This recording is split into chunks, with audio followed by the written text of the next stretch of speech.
Estamos poniendo la mañana en camino. Ya está con nosotros Juan Raúl Ferreira. Buen día y bienvenido, Juan. Buen día, un gran gusto de estar acá. Muy interesante la columna anterior. Ya lo creo. Vamos a hablar sobre Chile, pero antes, bueno, a propósito de la columna internacional, podría citar, te diría, cualquier portal de noticias. En este caso CNN en español. Renuncia el presidente Robert Mugabe tras 37 años en el poder. El presidente de Zimbabue, Robert Mugabe, renunció, según afirmó un vocero del Parlamento. El líder de 93 años cedió ante las presiones tras un proceso de impeachment del Parlamento de su país. En Harare se ven manifestaciones de alegría tras la noticia. La renuncia de Mugabe marca el final de una era en Zimbabue, pues gobernó el país con mano dura durante casi 4 décadas y es el único líder que la nación ha tenido desde que se independizó del Reino Unido en 1980. Bueno, la impresión que me da a mí viendo las noticias es que no es demasiado distinto de lo que a nuestra generación, ya hace algunos cuantos años, no recuerdo exactamente cuántos, le tocó vivir con la caída de Idi Amin Dada. Es el mismo estilo de dictador que de repente, para probar la puntería, mata a una persona que va por la calle. Es algo más que dictadura eso, es como un régimen autocrático, autoritario, de gente que, como son los primeros presidentes post-independencia, no en países que salen de la colonia, no existe, es algo más que no existe una tradición democrática, no existe un conocimiento democrático, no existe exactamente la experiencia vivida de qué es vivir en libertad y en democracia. El tema es que mientras que a Idi Amin Dada en determinado momento lo derrocaron, acá estamos ante alguien que siguió. Ahora yo me pregunto, ¿y lo derrocaron realmente? ¿Por qué me pregunto esto? Porque, en primer lugar, él había destituido al vicepresidente, que es quien acaba de asumir el poder. Lo había destituido para tratar de dejar a su esposa Grace, porque tenía 5 años menos. O sea, era una chiquilina. No, tenía 88, una cosa así. Entonces, el vicepresidente había sido destituido por él cuando empezaron las manifestaciones, porque acá también hay que darle a la gente su rol, que lo tuvo. Todos habremos visto en la CNN, en otros canales internacionales, las grandes manifestaciones populares al estilo africano, ¿no? Eran manifestaciones de protesta, pero eran bailando, eran alegres, eran una mezcla de fiesta y protesta, etcétera. Pero fue lo que precedió a todo. El segundo paso fue el intento de juicio político del Parlamento, pero inmediatamente después el que lo derrocó fue el ejército. Y él está prisionero en una unidad del ejército. Entonces finalmente se anuncia que está dispuesto a renunciar. Ahora, yo la escuché en inglés, yo no hablo la lengua local, ¿no? Entonces leí, en la traducción al inglés, en ningún momento dice que renuncia. Entonces termina y dicen, bueno, renunció, pero no sale de boca de él, sale de boca de los que los tienen prisioneros. Pero en segundo lugar, regresa al país que se había exiliado y asume la presidencia. No está muy claro quién es el presidente. Asume su ex vicepresidente. Vamos a llamarle Emerson porque el apellido es indescifrable. MN juntos, Mnangagwa. El vicepresidente había sido, repito, removido del cargo por el propio presidente destituido o renunciante, no sé, no está claro. No está claro qué es lo que está pasando, ni quién está en control. Empieza así con un juicio político, pero toma el poder. Formalmente hoy el que está en el control del poder es el ejército. Con el presidente preso, el vicepresidente que asumió, pero que había sido destituido, al mismo tiempo el presidente que no queda claro si renuncia, el presidente anunciando que su esposa puede ser la sucesora. Entonces estamos todavía Las últimas noticias que te estoy diciendo es lo que vi en los noticieros ya de ayer de noche. Algún titular que biché por las redes hoy de mañana. Pero lo único que se sabe, yo digo, ¿se puede decir que se destituyó a alguien que tiene 95 años? ¿O simplemente que se agotó su ciclo vital? Es decir, este hombre se dio el gusto de ser presidente de por vida, ¿no? Guambia, mi vieja murió con 98 años y muy lúcida, pero quiero decir, no es una institución muy distinta a lo más parecido que he encontrado, que es la de Idi Amin Dada. Es un presidente que a los 95 años seguía matando gente en forma indiscriminada, no solamente opositores, sino era casi como una cacería humana. La gente un día dice, no, pero esto no se ve en ninguna otra parte del mundo, sale a protestar, el Parlamento se asusta, le inicia un juicio político. Antes que culmine el juicio político, el ejército toma el control, lo destituye. 2 días después de tenerlo preso dicen que renuncia, pero de las palabras de él no surge con claridad, repito que me remito a una traducción, que él haya renunciado. Asume el vicepresidente, pero el vicepresidente, la fama, es mucho más joven, pero era un hombre mucho más temido que él, ¿no? Es decir, una de las preocupaciones por las cuales no lo destituyeron antes a Mugabe es que había una gran preocupación por cómo podía salir el vicepresidente. No creo que nadie desearía que su esposa quede de presidenta, pero creo que estos procesos lo único que los blanquea es una convocatoria electoral, ¿no? Porque el vicepresidente tiene un origen tan espurio e ilegítimo desde el punto de vista democrático como el presidente que sucede. Y en realidad lo pone ahí, no fue el Parlamento el que decidió destituyamos al vicepresidente y dejémoslo asumir. Entonces, el resumen sería ese. Hoy el que está en control es el ejército y no se ve por ahora ningún camino de legitimación democrática, que es lo único que a mi juicio pondría por lo menos a Zimbabue en el mismo nivel que otros países que les ha costado mucho salir del colonialismo. Me parece que le está faltando a Zimbabue, yo lo pondría en estos términos, ahora que estamos empezando a preparar el centenario, ya aprovecho para anunciar eso, porque estoy en la Comisión Especial de Naciones Unidas, honoraria a estos efectos. En el momento que estamos empezando a preparar el año del centenario de Nelson Mandela, que es el año que viene, o sea, dentro de un par de meses, le falta un Mandela a Zimbabue, ¿no? Le falta un Mandela. No quiero decir una figura que necesariamente tenga que tener ese volumen histórico, pero alguien que le pueda incorporar esa visión. Ni vencidos ni vencedores, construyamos una nueva patria juntos, romper las grandes divisiones por clanes. Las divisiones en Zimbabue no son por el color de la piel. Todos son de la misma raza y del mismo origen, etcétera, etcétera. No son afrodescendientes, son afros.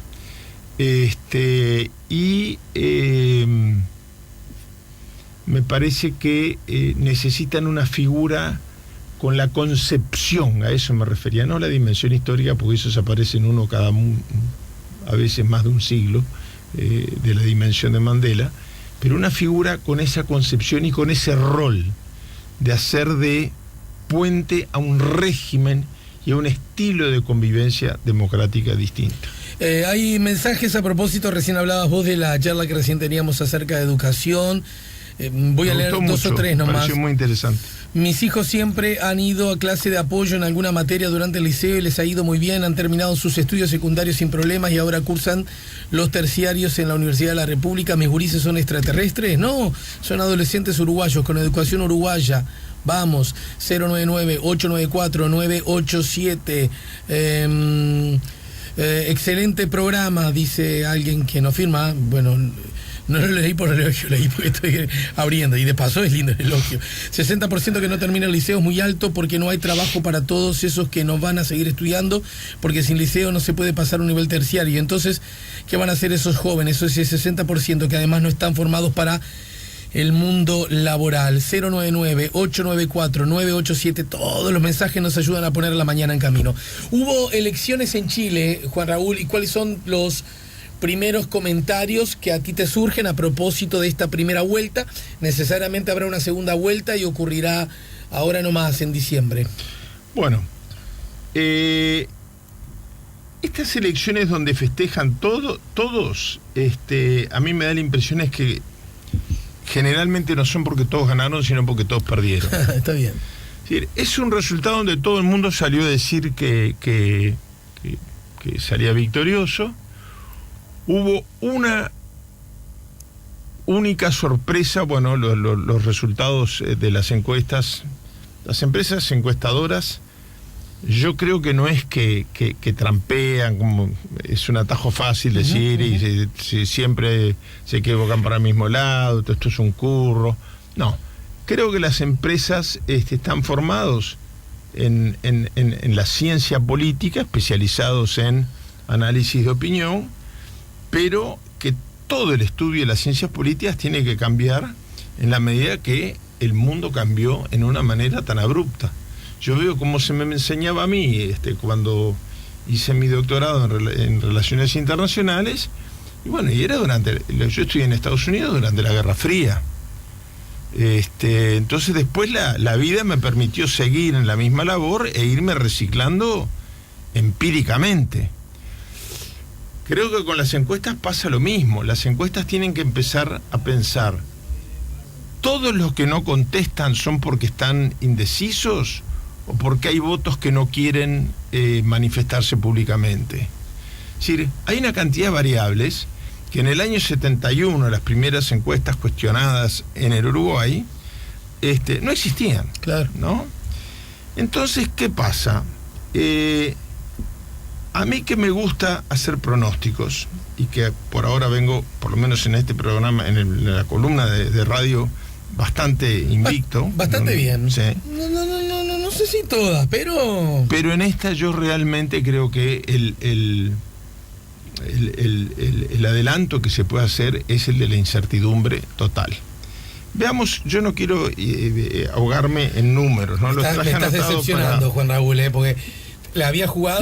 Pero te voy a decir cuáles son los datos más importantes, que son los que yo veo que no se analizan. Anticipaste lo de Lenín Moreno cuando venía muy complicado. Eso cuando sí. venía muy complicado, por ejemplo. No anticipaste todo lo posterior, ¿no?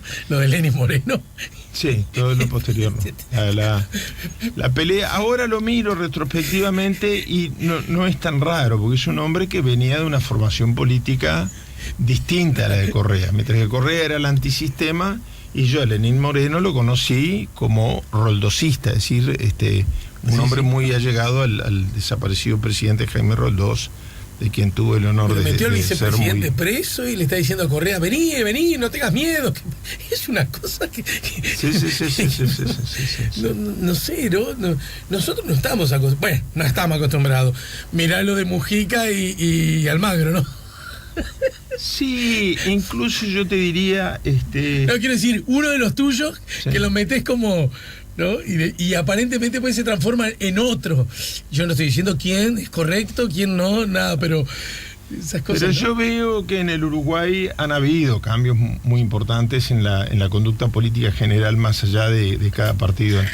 Creo que, por ejemplo, hay una sobrepartidización de la política, donde las opiniones se dividen entre oposición y gobierno, con muy poco espacio de acuerdo, que nunca fue así en la tradición uruguaya, y con una actitud de, si tú decís blanco, yo tengo la necesidad absoluta, si quiero seguir compitiendo en el sistema electoral, un exceso electoralización, sí, veo en el Uruguay, y veo eso, ¿no? A tal punto que ambos bloques, gobierno y oposición, muchas veces han cambiado de posición. Entonces, en el momento que cambia uno, el que defendía lo mismo pasa para el otro bando. Sí, claro, ¿no? claro. Se vio muy claramente con la reforma para adaptarla al nuevo Código General del Proceso Penal, la reforma del Código del Adolescente, donde los que eran partidarios del no a la baja votan penas mayores para los adolescentes que para los para los adultos, y los que juntaron firmas por el sí a la baja votaron en contra. Hay una que es divina esa, pero de estudio, sí, manual, que es el abuso innominado de funciones. Y cómo se ha posicionado el sistema político de acuerdo a quién lo proponía, ¿no? Lo propuso Sanguinetti a la salida de los Colorados, el Frente no se lo llevó y dice, porque vos querés que los Colorados que a lo mejor cometieron delitos no vayan en cana. No voy a opinar si es justo o injusto, más no conozco suficiente el tema. En principio a mí me suena que un intendente que le compra la nafta a su propia estación de servicio, no sé, lo veo como una cosa complicada. Pero yo lo digo sinceramente esto, ¿no? Imaginémonos que el intendente Bascú hubiera sido el Frente Amplio. ¿Cuál hubiera sido la reacción del Partido Nacional? ¿Un chachaz en la cola? ¿Hubiera sido esa? Después, ¿cuál fue la sanción del Partido Nacional? Porque yo no la entiendo en castellano, ¿no? Dice, se le condena a la siguiente pena. Cuando uno dice pena es sancionatoria, se le declaró culpable, ¿no? 2 puntos. Apercibimiento. El apercibimiento, por definición, no es una pena, es una advertencia. Guambia, porque en la próxima viene la pena. Entonces, es todo muy confuso. Ahora, yo lo que no dudo es que si Bascú fuera del Frente Amplio, en este momento, el lío de Sendí era un poroto al lado del lío que se habría armado en el Parlamento, ¿no? Uh-huh. Bueno, del mismo modo, yo no quiero involucrarte a vos. Del mismo modo, yo no tengo dudas que si la tarjeta corporativa lo hubiera usado Luis Lacalle Herrera, el Frente Amplio también hubiera dicho muchas cosas. Claro, si hubiera comprado un colchón o no. Sí. Esto exactamente. Yo esto digo que es un corte horizontal. Puse este ejemplo como podría por todo. Me quedó claro. Sí, creo que hay todos los partidos están sufriendo este fenómeno de la necesidad de linchamiento al otro. Ya que lo planteás, me parece que eso corre el riesgo de tirar el agua de la tina con el bebé adentro, ¿no? Es decir, el agua sucia después que lo lavas. Absolutamente. Porque lo que hace es desprestigiar a todo el sistema político. En estas crisis no sale un partido fortalecido por acusado y un partido beneficiado por acusador. En esta crisis, mi opinión es que pierden todos, ¿no? Pero lo puse como ejemplo de que, bueno, lo de Lenín Moreno es muy raro todo lo que pasó. Decía porque tus aciertos, tus pronósticos aún... Pero también de repente algún ecuatoriano mira el Uruguay, no deben de saber tanto de nosotros como nosotros sabemos de ellos, pero igual a ese nivel no sé, ¿no? Sí. No, pero lo que pasa es que éramos tan distintos, ¿no? Uh-huh. Y si nos caracterizábamos, nos miraban con admiración por ser tan distintos. Bien. Pero bueno, volvamos a las elecciones de Chile. Elecciones claves porque pueden o marcar una nueva tendencia al triunfo sistemático del conservadurismo y a veces de la derecha, o como ocurrió en Ecuador, marcar una tendencia a que eso se quiebra. Pero las cifras más importantes, a ver, primero, ¿quiénes entran a la segunda ronda?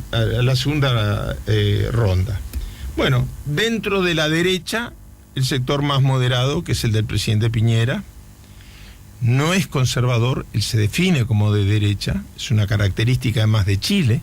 En Chile no es peyorativo decir derecha e izquierda. En Chile hubo presidentes de derecha, algunos tienen nombres de calle que las mantuvieron durante el gobierno Allende, por ejemplo. La derecha le gusta que le digan de derecha, ¿no? Bueno, gana Piñera, pero que es una derecha comparada con el otro candidato de derecha, una derecha moderada.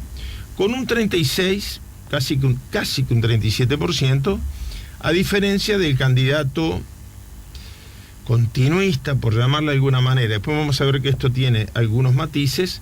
Alejandro Guiller con el 27%, es decir, una diferencia bastante grande, 10 puntos de diferencia. 10 puntos de diferencia antes de un balotaje es muy grande. Pero ocurren dos cosas. Primero, hay algunas cifras que no se están observando. La primera es el 55% de abstención. Más de la mitad de los chilenos no votaron. Yo soy partidario del voto Recordemos obligatorio. que no son obligatorias. No son obligatorias. Yo soy partidario de que no sean obligatorias. Y acá hay un buen ejemplo de por qué. Primero porque creo que el voto es un derecho, no es un deber. Así está consagrado en los tratados internacionales y en la propia Constitución de la República. Todo el mundo tiene derecho a elegir y ser elegido. Yo no conozco ningún tratado ni ninguna constitución que diga todo el mundo tiene el derecho y la obligación de ser elegir y ser elegido. Es una opción que tiene el ciudadano. Pero en segundo, en los tiempos que vivimos, la abstención es una toma de posesión. De la misma manera que el voto en blanco es una toma de posición o el voto anulado, pero es una toma de posición por una opción distinta. En los tiempos que vivimos no le podemos dar la misma lectura al voto protesta que al voto indiferente, porque hoy la gran debilidad de los regímenes políticos del mundo es la indiferencia ciudadana. Entonces poderla medir es muy difícil cuando el voto es obligatorio. ¿Cómo se mide la indiferencia, la actitud de me da lo mismo? Y se mide con la abstención. Con una abstención del 55%, yo digo, si viviera el Sordo González y adivinara quién gana las elecciones, sería Sordo González, ¿no? Es decir, es absolutamente imposible saber cómo va a reaccionar este 55% que en la primera vuelta dijo, no me importa nada. No me importa nada porque no le gusta, o no le importa nada porque no siente que su vida pasa por el resultado electoral.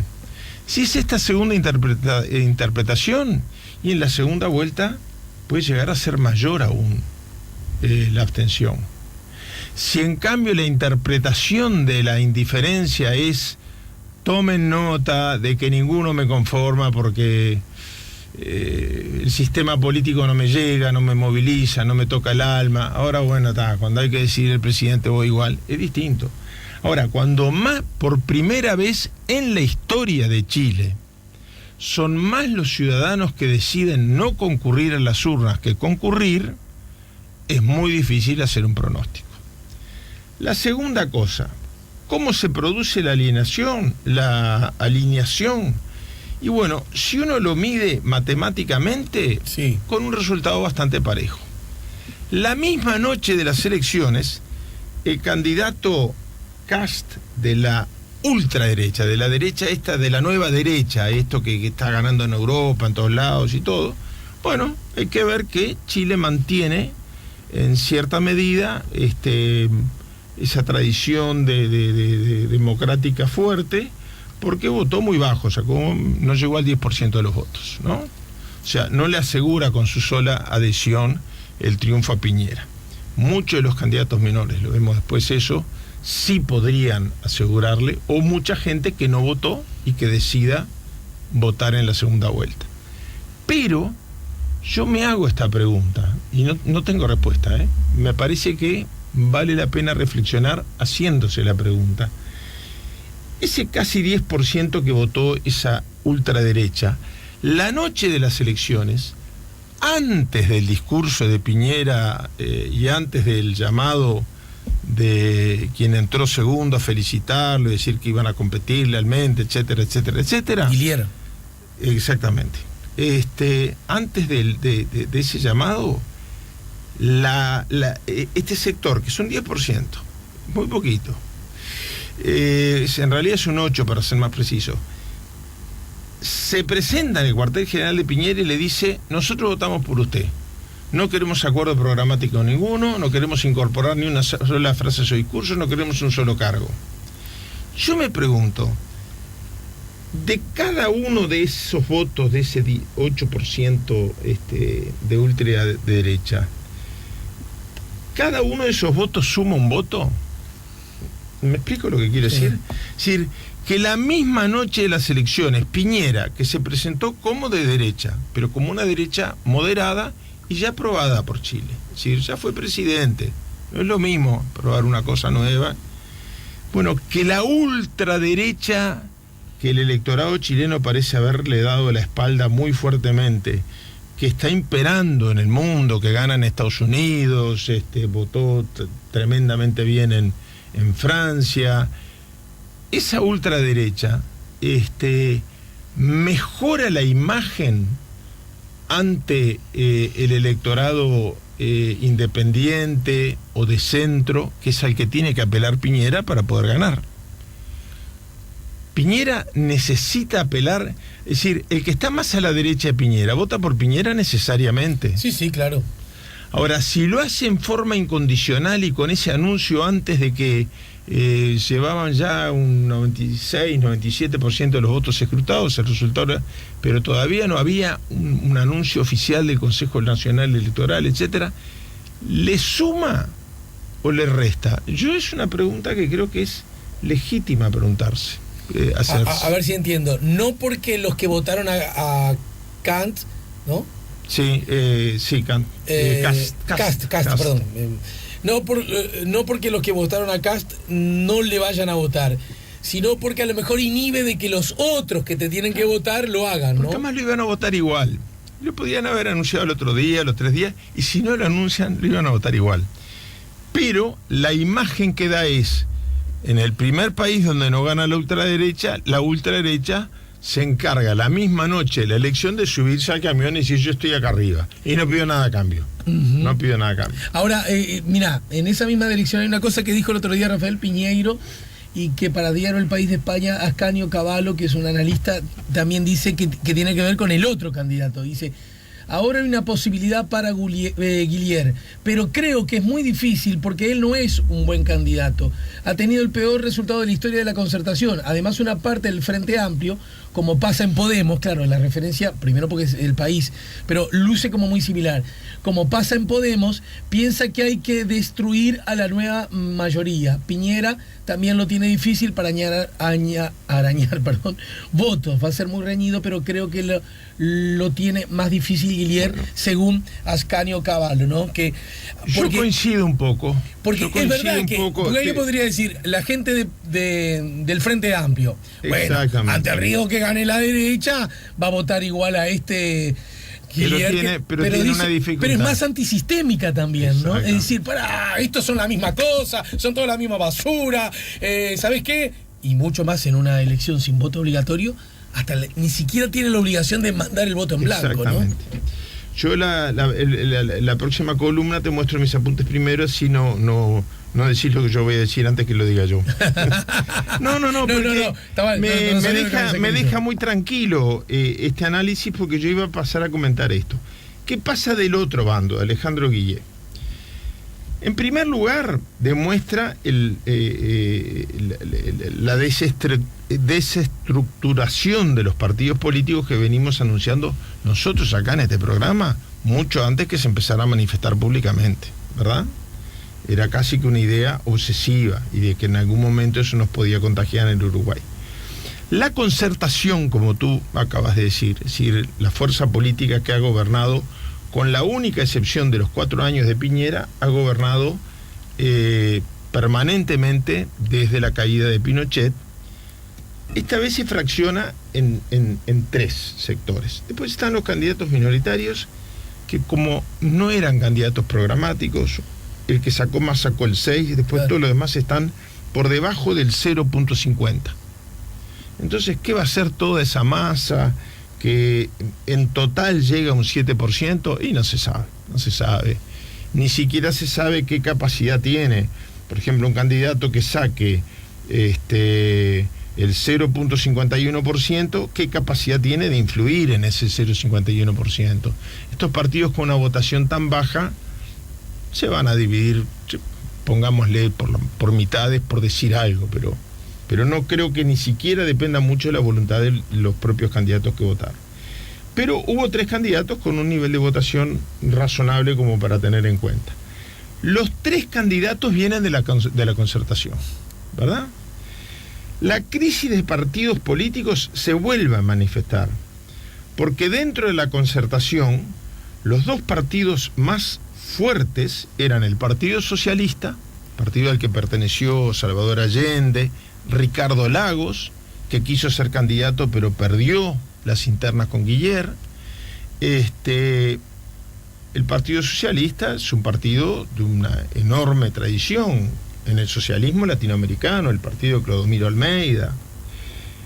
Se parte, después dejo el tema del Frente Amplio porque me parece el más interesante de analizar, también en la Democracia Cristiana, que era la otra pata fuerte, partido que gobernó Chile durante muchos años. Fue el partido que le entregó el poder a Allende, el padre del último presidente Frei Montalva, no Frei Ruiz Tagle. Frei Ruiz Tagle fue presidente, o sea que hubo presidentes de la Concertación Demócrata Cristianos, incluso hubo un segundo intento que fue cuando ganó Piñera. Pero la Democracia Cristiana, uno de los partidos históricos, llamémosle, en Chile, para lo que es la historia de Chile, comparado con los partidos nuestros, es un partido joven, pero fue el primer partido demócrata cristiano importante y el único que ha ganado en la historia de América Latina. En Centroamérica la Democracia Cristiana llegó a ser importante, pero nunca llegó al poder. También fue muy fuerte justo en la época de la guerra de Centroamérica. Carolina Goic, candidata del Partido Demócrata Cristiano, llega al 6% de los votos, la votación más baja de la historia de la democracia cristiana en Chile desde su fundación, y con una capacidad de incidir entonces en la concertación partida en tres muy pequeña. La concertación en realidad se parte en dos: el 27% que vota por Guillé y un 20% que vota por Beatriz Sánchez. Es decir, la diferencia entre Guillé y Piñera que le gana, ¿estoy confundiendo o estoy siendo claro? No, está bien. La diferencia entre el candidato socialista que entra segundo y por lo tanto va a la segunda vuelta con el que entra primero de la derecha es mayor que la diferencia entre Guillé y el Frente Amplio, que es una fuerza nueva que vota por primera vez y que llega al 20,27% de los votos. Acá el Frente Amplio, el nuestro, tiene características distintas, todo. En su primera elección sacó el 17,5%. Acá en Chile nace arriba del 20%. Y a pocos puntos de diferencia, si la Democracia Cristiana se hubiera unido, como hubo un intento, a la candidatura de Beatriz Sánchez, prácticamente hubiera habido un empate. Claro. Y el Frente Amplio bien podría haber sido, con su candidata Beatriz Sánchez, digamos, el desafiante claro. en la segunda vuelta.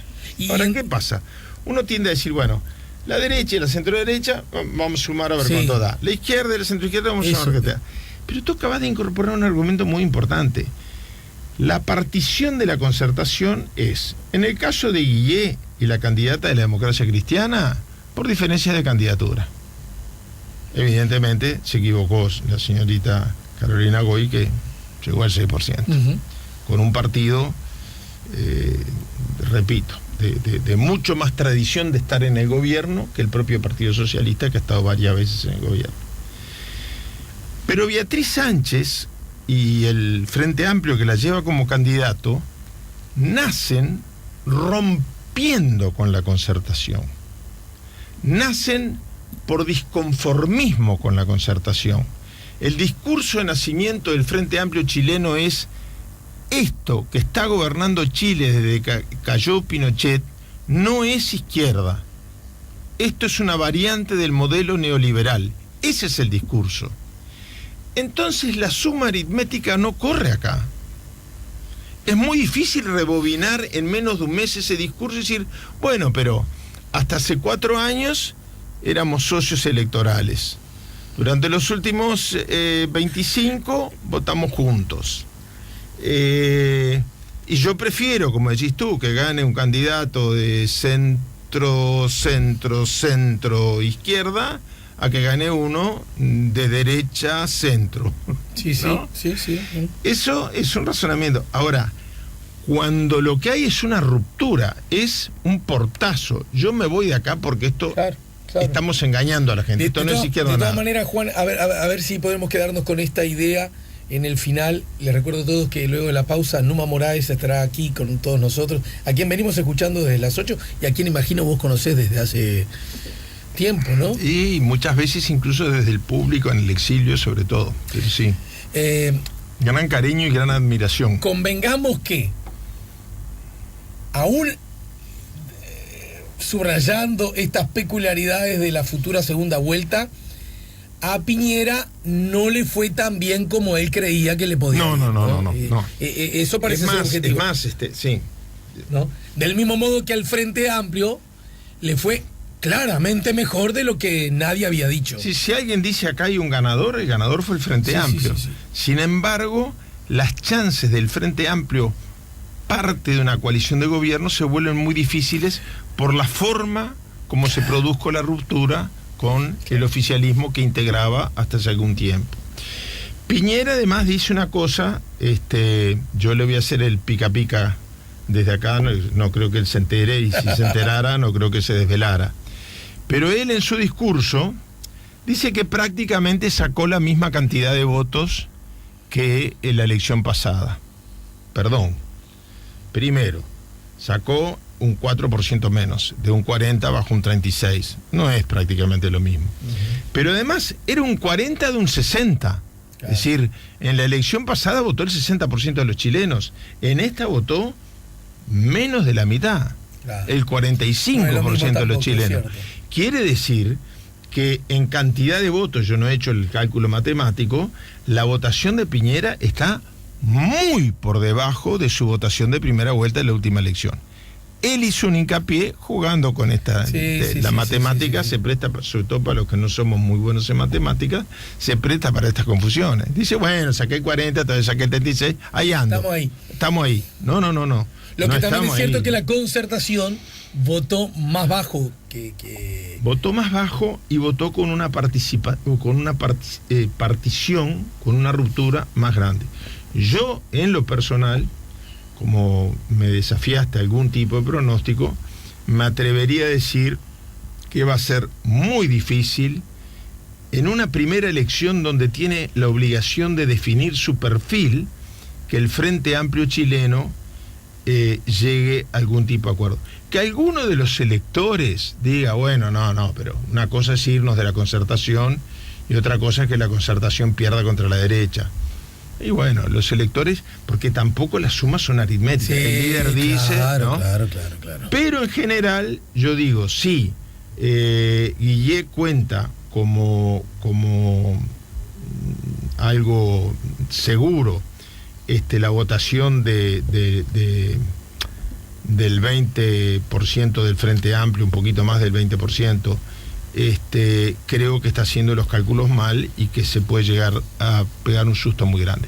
Si tuviera que apostar, porque ya me tocó el desafío, me mocaste la oreja, yo diría que a pesar de todo, y con esta incertidumbre enorme del altísimo porcentaje de abstención, yo si tuviera que apostar, no apostaría una botella de whisky, pero de Coca Light me atrevo a apostar por Piñera. Bueno, muchas gracias, Juan Raúl. Muchas gracias. Nos reencontramos en una semana, ¿sí? Que tengas una linda semana. Ya volvemos con La Mañana en Camino.